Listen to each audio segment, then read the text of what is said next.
আরে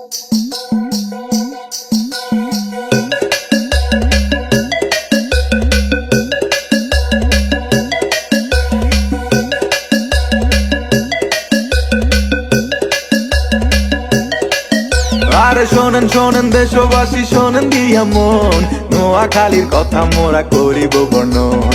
বুলুয়াতে নতুন একটা খাল খনন হয়, সেই খালেরই নামে এখন নোয়াখালী কয়।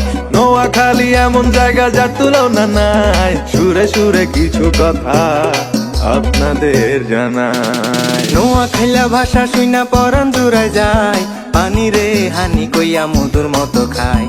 নোয়াখাইলা ভাষা এখন বিশ্বব্যাপী হায়, বিদেশিদের মুখে শুনি আয় কিছি ভাই। বিদেশিদের মুখে শুনি আয় কিছি ভাই।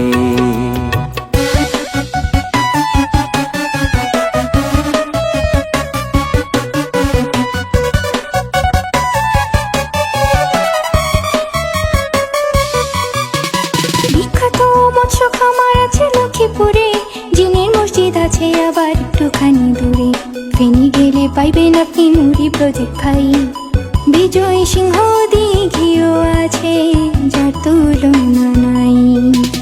দর্শনীয় একটি জায়গায় মুসাফু ক্লোজার, আর মানুষ বলে সেটা নাকি অতি চমৎকার। বজরা মসজিদ দেখতে যদি মনে ইচ্ছা জাগে, আর নোয়াখালীর সোনায় মুড়ি চলে আসেন আগে। সুন্দর সুন্দর জ্যান্ত হরিণ দেখতে যদি চান, আর নোয়াখালীর হাতিয়ায় নিঝুম দ্বীপে যান। বিখ্যাত মৎস্য খামার আছে লক্ষ্মীপুরে, জিনের মসজিদ আছে আবার একটুখানি দূরে।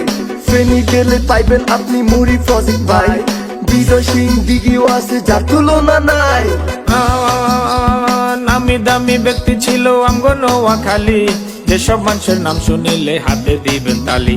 তাদের মধ্যে অন্যতম জহির রায়হান, বীর শ্রেষ্ঠ রুহুল আমিন রাখছে দেশের মান। ভাষা শহীদ আব্দুল সালাম আমগো এলাকার, সেলিম আল দিনের মতো আছে নাট্যকার।